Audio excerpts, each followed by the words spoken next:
Mana? Ininya di dalam. Iya.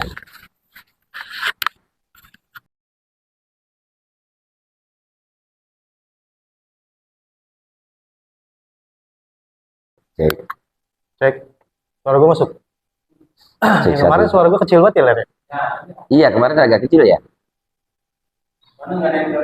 Iya. Guanya yang kecil. Sekarang ini agak dekat ke tenggorokan ini. Dia langsung ini kita nelan dulu lagi kedengeran kali ya.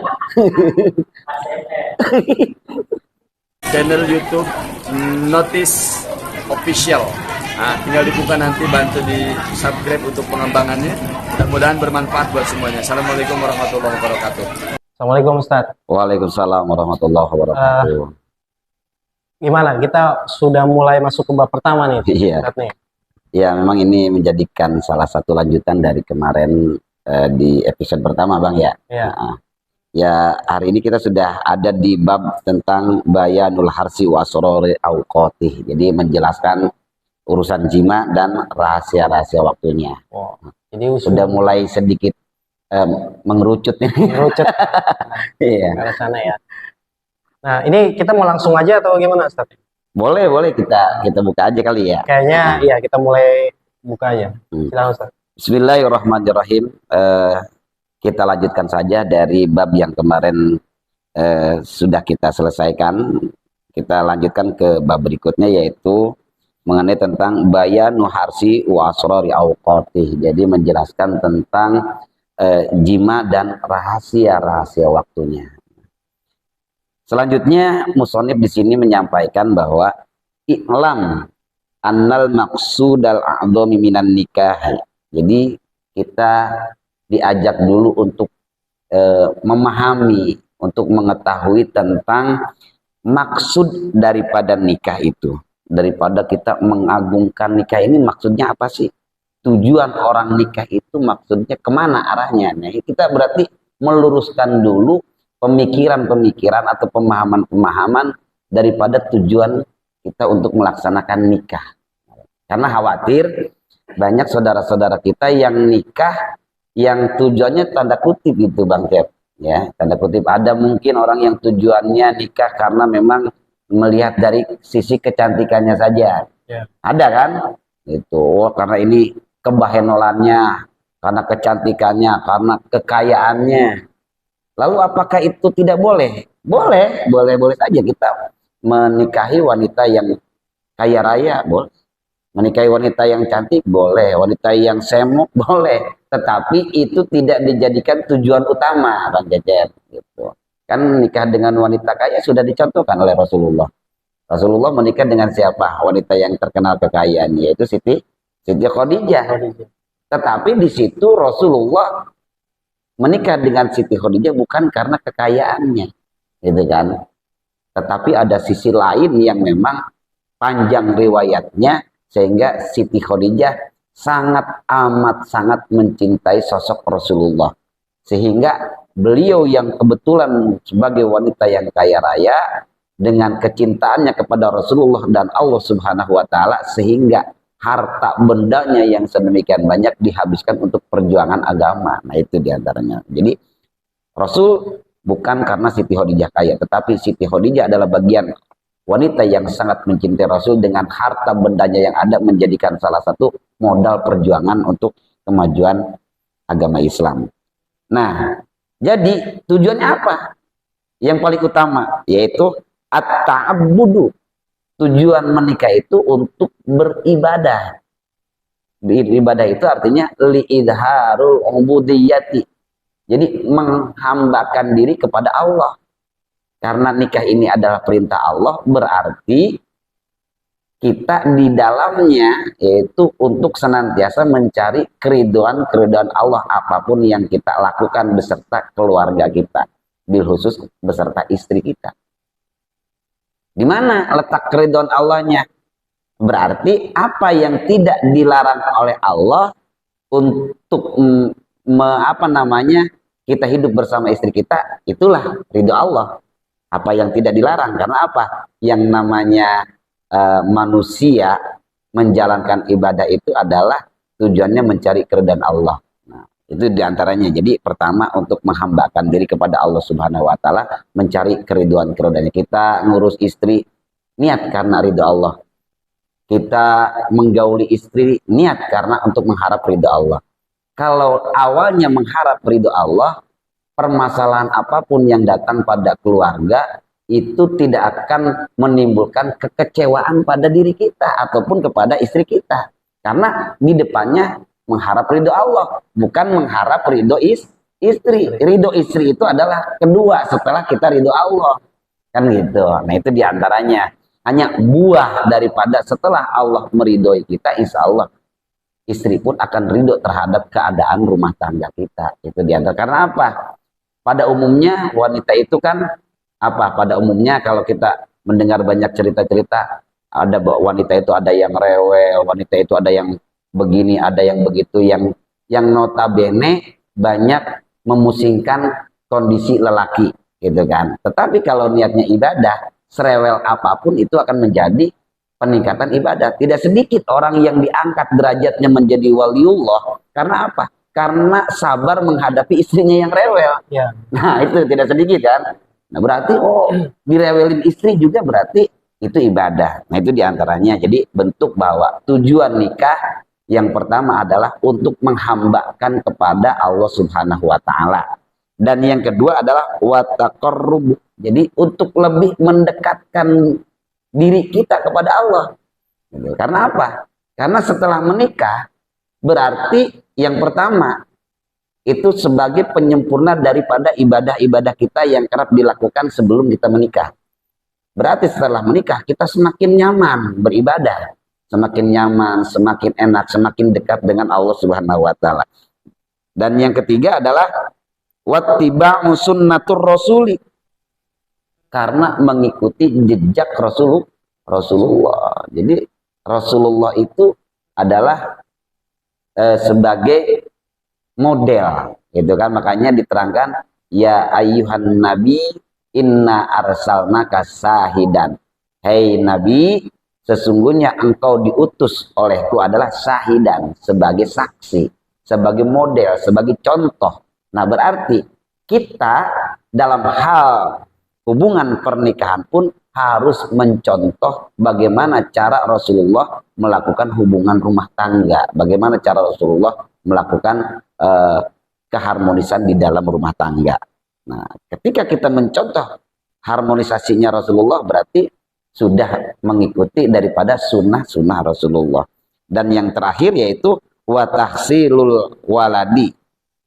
Tujuan kita menikah diantaranya yaitu untuk menghasilkan keturunan. Nah, makanya dengan menghasilkan keturunan berarti kita harus melihat dulu wanita mana yang siap untuk melahirkan banyak keturunan. Kemarin sudah disinggung, gitu kan? Sudah disinggung bahwa pilihlah wanita yang banyak anaknya, yaitu wanita yang siap untuk melahirkan keturunan-keturunannya sebagai bentuk apa? Menambah kuantiti generasi Islam. Berarti ini kita lagi bicara soal konsep menikah ya Ustaz? Konsep menikah, tujuan daripada menikah jangan sampai kita menyimpang, gitu kan. Walaupun kita ada tujuan-tujuan lain, anggap itu tujuan berikutnya aja. Tapi kedepankan mardotilah, mencari ridho Allah. Itu. Ini adalah untuk beribadah gitu. Iya, karena untuk beribadah. Ini di sesi pertama. Barangkali ada. Sekarang bagaimana kalau sekarang itu kan muncul banyak praktik-praktik misalkan kawin kontrak gitu ya Ustaz ya. Atau ya kawin sirih dan sebagainya. Itu gimana Ustaz pandangannya? Nah, ini berarti masuk ke dalam teknis pernikahan ya. Berarti masuk ke dalam teknis pernikahan. Salah satu hukum fikih yang sudah diambil alih oleh negara diantaranya adalah pernikahan, Bang Cecep nih. Ini memang penting juga diketahui oleh masyarakat muslim pada khususnya bahwa pernikahan kita ini adalah sudah diambil alih oleh negara. Karena berangkat dari acuan dalilnya apa? Atiullaha wa atiur rasuli wa ulil amri minkum. Taatilah Allah yang pertama. Wa atiur rasul, taatilah rasul Dan yang ketiga adalah wa ulil amri minkum, dan taatilah pemerintah yang ada di wilayahmu sendiri. Nah, berarti pemerintah ini memiliki otoritas, juga punya kapasitas untuk mengatur hukum-hukum fikih yang diselenggarakan oleh umat-umat Islam yang ada di negaranya. Nah, sehingga hari ini ketika kita menikah diatur oleh kantor urusan agama, gitu kan, dengan sistemnya yang diatur, rukun-rukun nikahnya yang memang sesuai dengan kitab-kitab kuning dan lain sebagainya. Tetapi permasalahan pernikahannya itu disoroti oleh kantor urusan agama. Kita dicatat oleh negara bahwa kita menikah. Nah, sehingga ketika kita menikahnya diurus oleh negara, maka ketika kita bercerainya pun harus mengikuti aturan negara. Karena hari ini banyak orang yang nikahnya di hadapan KUA dicatat, itu kan, oleh bagian pencatatan pernikahan, itu terus terdaftar, gitu kan. Tetapi ketika dia melangsungkan rumah tangga, muncul banyak masalah rumah tangga, sehingga mereka melakukan urusan perceraiannya dengan cara-cara sendiri, tidak dilakukan melalui proses pengadilan agama. Nah, maka ada istilah suami mah sudah menceraikan istri, gitu kan, secara langsung. Karena di dalam hukum fikih Islam bahwa menceraikan istri itu kan sebenarnya tidak cukup saksi sebenarnya, kan gitu. Ketika istri, aku talak kamu, gitu kan, itu sudah jatuh talak, baik secara jelas ataupun secara sindiran dan bagaimana, gitu kan. Nah, sudah jatuh talak, sehingga banyak asumsi masyarakat, gimana ini saya sudah talak 1, gimana ini saya sudah talak 2, tapi suami saya pengen rujuk lagi. Nah, mereka tidak ada yang mengurus misalkan. Karena apa? Karena mereka melakukan talak, permasalahan rumah tangga dilakukan dengan cara-cara sendiri. Padahal ketika mereka rumah tangga diatur oleh negara, tapi kenapa ketika ingin menyelesaikan rumah tangga tidak mau berhadapan dengan negara? Ini kan nanti jadi masalah. Itu yang pertama ya. Jadi mengenai tentang urusan pernikahan sebenarnya sudah diambil alih oleh negara. Terus bagaimana dengan nikah kontrak? Bagaimana dengan nikah siri? Nah, nikah kontrak ini memang menjadi salah satu menjadi salah satu buah bibir ya para ulama-ulama kita. Karena apa? Kenapa kawin kontrak ini menjadi salah satu permasalahan? Karena tadi tujuan nikah ini jangan keluar daripada at-ta'abbud, gitu kan? Tidak ada tujuan-tujuan lain. Apalagi dia nikah kontrak ini sudah sudah menentukan waktu di mana dia selesainya rumah tangga. Benar nggak? Iya, betul. Kontrak 1 tahun misalkan, kan gitu. Sekarang kawin bulan Desember, nanti Desember 2003 kita selesai. Nah, di situ berarti tidak ada tujuan-tujuan daripada terhubung apa yang disampaikan oleh ulama di sini. Karena di sini apa? Yang pertama ta'abud, yang kedua taqarrub, yang ketiga itba'us sunnah, dan yang selanjutnya adalah tahsilul aulad. Nah, itu sudah keluar kan dari sini juga udah kelihatan. Berarti tidak ada nilai-nilai ketakoruban kepada Allah, tidak ada nilai-nilai keta'abudan, ibadah kepada Allah, tidak ada nilai-nilai untuk membangun generasi Islam, gitu kan. Tidak ada lagi tujuan mengagungkan tujuan sunnah-sunnah Rasul. Dari di situ aja sudah dicederai tujuan pernikahan. Itu yang pertama, bagaimana kawin kontrak ini sehingga menjadi sebuah polemik. Dari sini aja sudah terlihat jawabannya. Keluar daripada jalur tujuan pernikahan secara syar'i. Lebih banyak mudorotnya, Ustaz. Kalau nikah dengan misalkan secara agama saja gitu kan. Nah, dia kan nanti ke depannya misalkan anaknya, dia kalau punya anak gitu kan, anaknya ya dia akan sulit dong anaknya tercatat di Dukcapil gitu kan. Iya, betul. Nah, itu kesulitan-kesulitan yang lain, atau mungkin setelah menikah dia mendapatkan kekerasan. Nah, dia mau mengklaim ini agak ribet juga, nah, gitu kan. Karena dia tidak tercatat di pemerintah gitu kan. Nah, ini artinya lebih banyak mudorotnya atau gimana? Kalau menurut sudut pandang saya sih nikah siri itu atau nikah kontrak lebih banyak mudorotnya. Memang dalam hal kebadaratan, mengapa dalam hal ini negara memperhatikan tentang undang-undang pernikahan? Ya tadi, karena agar masyarakat muslim pada khususnya itu mendapatkan perlindungan hukum dari setiap problematika yang terjadi dalam rumah tangga. Kalau dia tidak tercatat dalam pernikahan di negara, Berarti ketika nanti ada permasalahan-permasalahan rumah tangga, negara tidak bertanggung jawab. Seperti itu secara administrasi. Makanya pentingnya kita dalam arti mengacu kepada undang-undang pernikahan yang ada di negara Republik Indonesia ini, ya tadi, sebagai bentuk perlindungan hukum di mana rumah tangga ketika mendapatkan permasalahan-permasalahan atau perbedaan-perbedaan pendapat untuk menyelesaikan rumah tangga. Karena apa? Kita datang ke pengadilan agama untuk menyelesaikan rumah tangga itu tidak hanya pada wilayah konteks mentalak istri saja. Di sana ada urusan tentang konsultasi, gitu kan? Bagaimana cara memperbaiki kembali keretakan-keretakan yang ada, kan gitu? Bagaimana cara solusi-solusi untuk kembali mengharmonisasi rumah tangga dari permasalahan yang ada, kan gitu? Jadi pengadilan agama itu tidak pada wilayah bagaimana menyelesaikan urusan talak, ya, kan gitu. Tetapi lebih kepada bagaimana membangun kembali rumah tangga yang utuh, itu Bang Cep. Nah, kalau mereka tidak tadi madaratnya lebih banyak, kan gitu. Nanti tidak ada hukum yang menyelesaikan, otoritas yang menyelesaikan, gitu aja. Jadi akhirnya hukum adat aja yang menyelesaikan. Sekarang gimana kalau dengan perjanjian pranikah itu kan sekarang lagi ngetren tuh, karena kompleksitas orang hidup itu sekarang lebih rumit kayaknya gitu ya. Banyak hal-hal yang mungkin dialami oleh orang-orang di luar sana yang kemudian membuat dia pertama hati-hati dalam berhubungan, terus terutama perempuan dia harus lebih protek sama dirinya dia karena potensi-potensi misalkan KDRT dalam rumah tangga itu ada, terus suaminya selingkuh misalkan itu ada gitu kan. Nah, orang-orang sekarang itu ingin memprotek dirinya dia. Jadi mereka tuh pengen nikah tapi banyak syarat lah. Nikah yang aman gitu. Nikah dengan syarat yang aman versinya mereka gitu kan, maka dibuatlah perjanjian pranikah gitu kan. Banyak orang yang di luar sana opininya tuh gini, Ustaz. Jadi kalau kita pakai perjanjian pranikah sama aja kita merencanakan untuk bercerai misalkan gitu kan. Karena ada poin-poin di sana. Terus ada poin-poin soal pembagian harta gono gini dan sebagainya gitu kan.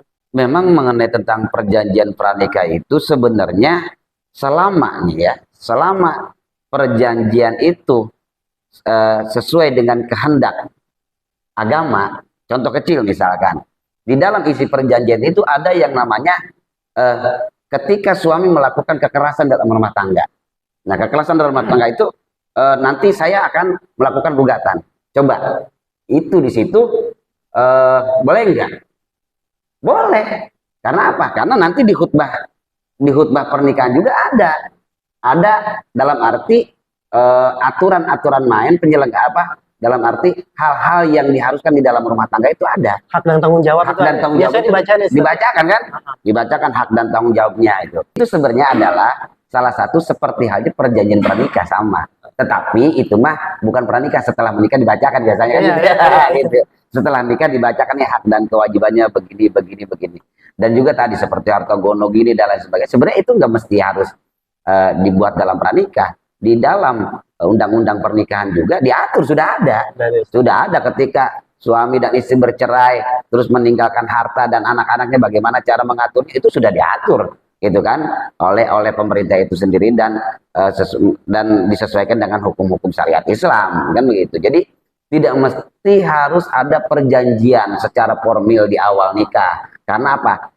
Setelah kita cross check perjanjian itu isinya pada prinsipnya sudah memang dipersiapkan, undang-undangnya ada. Ketika permasalahan yang terjadi konsekuensinya begini. Ketika masalah yang terjadi konsekuensinya begini, ada semua, tidak mesti harus dibuat dalam perjanjian dari awal. Gitu Bang Cecep ya. Jadi boleh-boleh aja gitu kan, boleh-boleh aja, tetapi dalam artian selama perjanjian ini masih masuk ke dalam konteks yang tidak merusak tujuan pernikahan, gitu, tidak merusak tujuan pernikahan. Tujuan pernikahan itu tadi di antara tadi seperti ta'abud, seperti taqarrub gitu kan, seperti tasilul aula dan sebagainya. Nah, itu adalah salah satu tujuan pernikahan. Selama perjanjian itu tidak merusak tujuan daripada pernikahan, silakan kan gitu. Ya misalkan kekerasan, apabila terjadi kekerasan maka saya akan melakukan gugatan. Ya memang berhak nanti ketika perempuan di KDRT, ya dia berhak untuk mengajukan gugatan, kan begitu. Ketika kamu meninggalkan saya selama 1 tahun misalkan, saya akan melakukan gugatan. Nah itu di pranikah, ya memang sudah ada, kan gitu. Ketika kamu dinikahi tanpa harus melakukan perjanjian pun, di situ sudah punya kewenangan istri untuk mengajukan gugatan perceraian, kan begitu. Jadi tidak harus lagi pakai perjanjian pranikah, semuanya sudah dipersiapkan. Setiap masalah itu ada langkah-langkah hukumnya. Selanjutnya, li'anna bihi baqo al alami wantidhomahu bitarkihi. Ya, jadi bahwa tujuan pernikahan ini adalah diantaranya li'anna bihi baqo al alam, karena tujuannya untuk melestarikan alam. Melestarikan alam itu karena apa? Sekarang begini, orang menikah, setelah menikah menghasilkan generasi, menghasilkan anak dan keturunan. Anak dan keturunan ini adalah salah satu yang memiliki fungsi untuk melestarikan alam. Jadi kalau alam ini tidak ada manusia, maka alam ini akan hancur secara syariatnya. Siapa yang ngerawat gitu? Siapa yang ngerawat alam? Begitu, ya, logikanya begitu. Jadi di antara bagian daripada tujuan pernikahan ini adalah baqo al alami, jadi untuk melestarikan kelangsungan alam di sini, gitu kan. Dan apabila kita meninggalkan pernikahan, tidak mau misalkan ada keturunan dan lain sebagainya, nah ini bahaya. Nanti yang akan menjaga alam ini siapa, kan gitu. Karena di tengah muka bumi ini, di atas muka bumi ini pasti ada dua akhlak manusia, ada yang merusak, ada yang membangun, kan begitu. Nah, khawatirnya ketika misalkan regenerasi manusia sudah tidak ada lagi, misalkan yang tersisa hanya bagian orang-orang yang merusak saja, maka ini keseimbangan alam ini tidak akan ada. Karena di dalam Al-Quran juga diterangkan, dhaharul fasadu fil barri wal bahri bima kasabat aydinas. Terjadi adanya kerusakan di daratan, di lautan itu, ya diantaranya adalah ulah-ulah tangan manusia juga. Nah, ketika misalkan kita berhenti pada saat ini, misalkan wajib di Indonesia itu tidak boleh lagi melahirkan perempuan, itu karena penduduk Indonesia sudah padat, misalkan. Ini bahaya juga. Ya mending kalau padatnya sama bagian orang-orang yang merawat alam ini. Tapi kalau padat yang ada ini adalah golongan orang-orang yang merusak, tidak melahirkan lagi golongan orang-orang yang membangun. Nah, ini kan bahaya. Nah, itu maksudnya. Jadi dengan pernikahan maka akan melangsungkan kehidupan alam ini secara lestari, ada yang merawat, ada yang menjaga, di antaranya kan itu, dan itu adalah sebagai hukum alamiahnya seperti itu. Nah, selanjutnya wa ma'lumun annahu la yasulul hasadu illa binasril badri alal ardi awalan. Nah, di sini ada salah satu maklumat bahwa tidak akan ada panen tanpa menyebar benih pada bumi terlebih dahulu. Nah, ini kita berarti sudah sedikit masuk ke dalam urusan mengenai tentang jimaknya nih Bang Cep. Ya, kita sudah sedikit mengerucut nih. Sudah sedikit mengerucut, menyinggung tentang bagaimana kita cara bercocok tanam. Tetapi sebelum masuk ke pembahasan yang lebih detail, sepertinya ini musonib ingin melakukan pembahasan dengan singgungan-singgungan terlebih dahulu. Nah, di sini makanya ada istilah sudah maklum bahwa tak akan ada panen tanpa menyebar benih pada bumi dahulu. Berarti dia ingin menggunakan analogi pernikahan itu seperti halnya bercocok tanam, sehingga menggunakan bahasa petani di situ. Jadi ketika kita mau melahirkan sebuah generasi, berarti kan harus ada benih yang akan kita tanam, dan harus ada lahan yang buat menaruh benih-benih kita. Nah, berarti antara benih dan ladang ini harus seirama, harus benihnya harus subur, ladangnya juga harus subur. Ketika kita ingin melahirkan generasi yang subur, nah itu diantaranya. Nah, ini menggunakan kenapa? Musonib menggunakan analogi petani. Mungkin dia melihat juga analogi Allah Subhanahu wa Ta'ala bahwa perempuan itu ibarat ladang. Nanti di sana akan dijelaskan. wa harsiha wa jar'iha biturukin wa kaifiyatin maklumatin indal falah. Kemudian mengolah dan merawatnya melalui teori dan teknik yang telah diketahui di kalangan petani. Nah, ketika kita mau bercocok tanam pun, berarti kita harus tahu bagaimana teori-teori untuk cara mengolahnya, mencari bibitnya, gitu kan? Bagaimana memilih bibitnya setelah mencari bibit unggul, disaring lagi mana yang ini bibit ini yang sudah mati, mana yang belum, terus bagaimana cara menanamnya, bagaimana cara merawatnya, bagaimana tanah ini supaya menjadi tanah yang subur, gitu kan? Tingkat suhu panasnya harus seperti apa, suhu dinginnya harus seperti apa, cara menyiramnya seperti apa. Dan itulah salah satu tujuan orang untuk melahirkan panen daripada hasil tanamannya menjadi gemilang. Maka harus disertai dengan teknis-teknis teori cara bercocok tanam. Nah, di sini singgungan-singgungan ini karena apa? Tidak jauh beda ketika kita mau bercocok tanam kepada istri kita. Tidak hanya melakukan cara bercocok tanam secara alamiah saja, tetapi kita pun harus memiliki nilai-nilai ilmiah untuk melakukan hubungan senggama dengan istri kita. Harus ada teori-teorinya, harus ada cara-caranya agar menghasilkan keturunan yang baik, gitu Bang Cecep. Ada triknya ya? Ada trik-triknya di sini, kan gitu. Nah, makanya wa kadzalika la yahsulul waladu. Maka tidak akan menghasilkan anak dan keturunan wa naslu illa bibasi badriz jauji ala majraati wa jar'ati. Itu kan? Begitu pula tak akan terwujud seorang anak dan keturunan kecuali dengan memasukkan benih suami pada ladangnya dan tanamannya, yaitu istrinya. Jadi nggak mungkin kita itu melahirkan keturunan tanpa ada hubungan senggama. Maksudnya seperti itu. Jangan sampai apa? Jangan sampai orang hari ini tidak mau lagi tidak mau lagi melahirkan keturunan dengan cara yang tidak melakukan senggama. Tapi Islam mengatur tidak hanya pada wilayah melakukan senggamanya saja, tetapi bagaimana Islam mengatur supaya setelah bersenggama sperma ini bisa membuahi, gitu kan? Bisa membuahi perempuan yang ada di dalam sperma, sel telur perempuan yang ada di dalam rahimnya, sehingga bisa melahirkan keturunan daripada perkembangbiakan di dalam rahim perempuan itu. Ketika kita ingin menghasilkan anak yang baik, maka lakukan dengan hubungan yang baik. Selanjutnya, qala ta'ala nisaukum harsulakum fa'atu harsakum anasitum wa qaddimu li anfusikum. Nah, di sini Allah menyinggung pula bahwa perempuan itu adalah laksana ladang bagi kalian, maka datangilah ladang kalian itu semaumu dengan cara yang baik, ya, dengan cara yang baik, dengan cara yang ma'ruf. Kenapa Allah sampai menurunkan ayat ini, Bang Cep? Karena apa? Karena memang di sini diawali bahwa terjadi adanya satu perdebatan antara umat Islam dengan orang-orang Yahudi.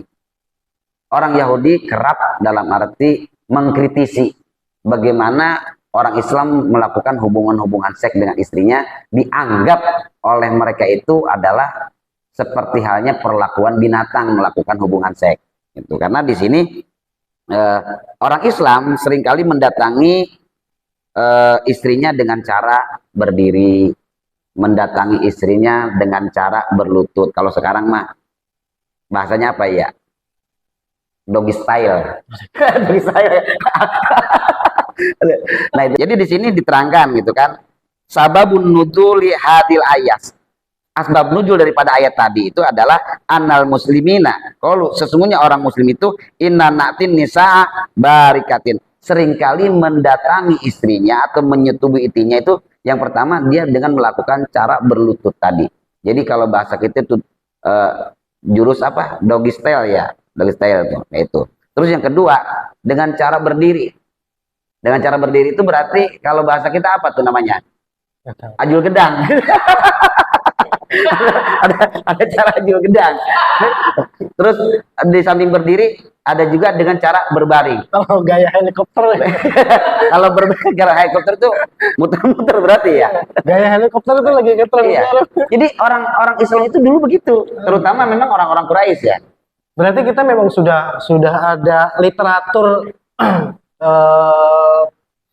posisi-posisi seks ya, Iya. Ustaz ya. Memang Dan itu sudah memang ada literatur keilmuan itu kita sudah ada. Jadi memang hukum ini datang setelah banyak permasalahan-permasalahan yang terjadi. Akhirnya hukum mengatur. Nah, permasalahan yang terjadi apakah ini masuk ke dalam wilayah masalah ataupun tidak, kan begitu. Nah, berarti kan ada bagusnya orang Islam itu melakukan beraneka macam cara sehingga akhirnya apa? Agama merespon, agama mengomentari boleh atau tidaknya, kan begitu. Dan terjadinya adanya polemik perdebatan antara orang Yahudi dengan Islam mengomentari tentang hubungan seksnya orang Islam itu, akhirnya apa? Allah menjawab gitu kan, menjawab bahwa nisa hukum harsul lakum fatu harslakum anasitum, bahwa perempuan itu adalah seperti kebun, seperti ladang bagimu. Silahkan, ladangmu itu adalah kamu tanami, kamu bersihkan, kamu tanam buah-buahan kayak, tanam pohon-pohonan kayak apa kayak, yang penting dengan cara menanam yang baik. Setelah ditanam yang baik, kebunmu itu harus kamu jaga, harus kamu rawat, harus kamu urus dan lain sebagainya. Nah, Allah menggambarkan seperti itu karena apa? Karena orang petani melakukan bercocok tanam tujuannya adalah ingin menuai panen. Orang tujuan menikah adalah yang pertama melahirkan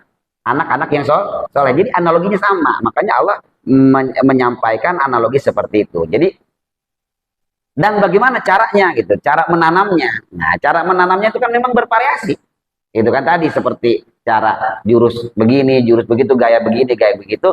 Nah, mana yang dilarang oleh agama dan mana yang tidak, yang diperbolehkan oleh agama. Ternyata gaya-gaya seperti itu agama tidak pernah melarang. Hanya satu, jangan sampai ketika kamu masih memasukkan zakarnya kepada pintu yang depan, tidak boleh masuk pintu yang belakang. Selama masih pada pintu yang depan, silakan aja Bang Cecep.